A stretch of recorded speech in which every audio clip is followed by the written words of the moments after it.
हमारे पास बेसिकली तो ये कहा गया है कि एक आपके पास बेसिकली तो सफिशिएंटली तो रफ सरफेस है, उस पर एक डिस्क है और बेसिकली तो डिस्क के सेंटर ऑफ मास से जुड़ा हुआ है आपके पास स्प्रिंग, और डिस्क सेंटर ऑफ मास को हम लोगों ने एक्स डिस्टेंस से डिस्प्लेस कर हम लोगों ने रिलीज कर दिया। तो हमें बताना है find the time period of the oscillation, right.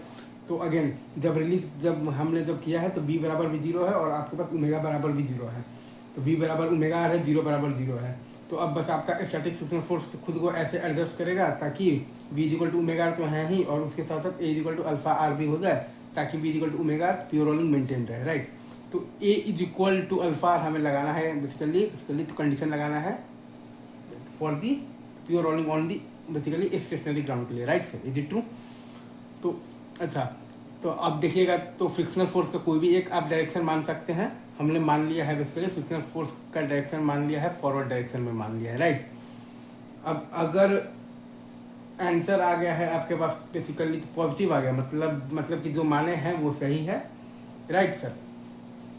और अगर आंसर आ गया है निगेटिव, मतलब कि जो माने हैं वो आपका तो गलत है, रियल में डायरेक्शन उसका उल्टा है। तो फ्रिक्शनल फोर्स का डायरेक्शन हमने यहाँ पर मान लिया है, तो बेसिकली फॉरवर्ड डायरेक्शन में मान लिया है। तो ए इज इक्वल टू आपके पास आ गया, मतलब कि आ जाएगा तो के एक्स माइनस एफ और बाई एम आ जाएगा, राइट। और अल्फ़ा तो आप जानते ही हैं, अल्फ़ा आपके पास आता है तो टॉर्क बाई आई आता है। तो टॉर्क है आपके पास F into R by I है आपके पास M R square by to.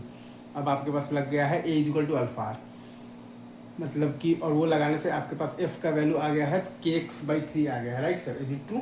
वो लगाने से आपके पास बेसिकली एफ का वैल्यू आ गया है, एफ का आपके पास वैल्यू आ गया है के एक्स और बाई आ गया है आपके पास थ्री आ गया है, right sir, is it true. जैसे एफ का वैल्यू आपके पास आ गया है के एक्स बाई थ्री। अच्छा, अब अगर आप ध्यान देंगे ना आगे, अगर आप देखेंगे, ठीक है सर,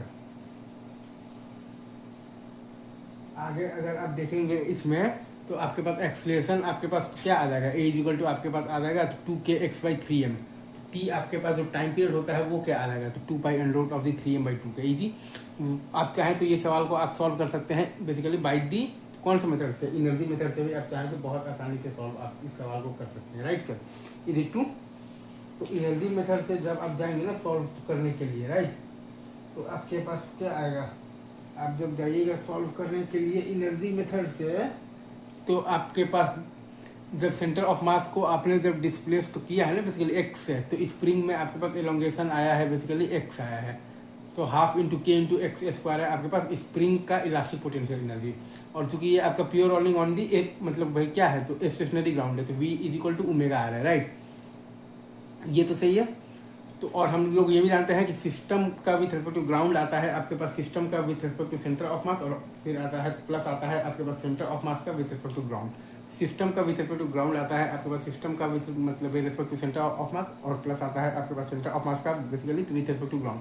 तो half into half M R square into omega square, omega बराबर है आपके पास तो वी बाई आर, क्योंकि V equal to omega is the condition for the pure rolling on the basically क्या है तो स्टेशनरी ग्राउंड। तो half into half M R square into आ गया है आपके पास ओमेगा स्क्वायर, मतलब कि वी बाई आर का होल स्क्वायर, और प्लस है आपका बेसिकली सेंटर ऑफ मास का with respect to ground half M V square, जोड़ने पर आ गया है आपके पास three by four M V square. तो स्प्रिंग का इलास्टिक पोटेंशियल एनर्जी है आपके पास half into K into X square, और प्लस है आपके पास जो डिस्क का जो आपके पास टोटल काइनेटिक एनर्जी है वो है आपके पास three by four into M into V square बराबर है आपके पास कॉन्स्टेंट। अब आपने दोनों साइड मार दिया है बेसिकली, तो क्या मार दिया है तो डिफ्रेंशिएट कर दिया है, तो वहाँ से ए बराबर आपके पास आ गया है minus of the two K X by three M, तो टी इज इक्वल टू आ गया है आपके पास two pi under root of the three M by two K. ऐसे आप चाहें तो फोर्स मेथड से भी आप निकाल सकते हैं, और अगर आप चाहें तो एनर्जी मेथड से निकाल सकते हैं। जी आगे बढ़े।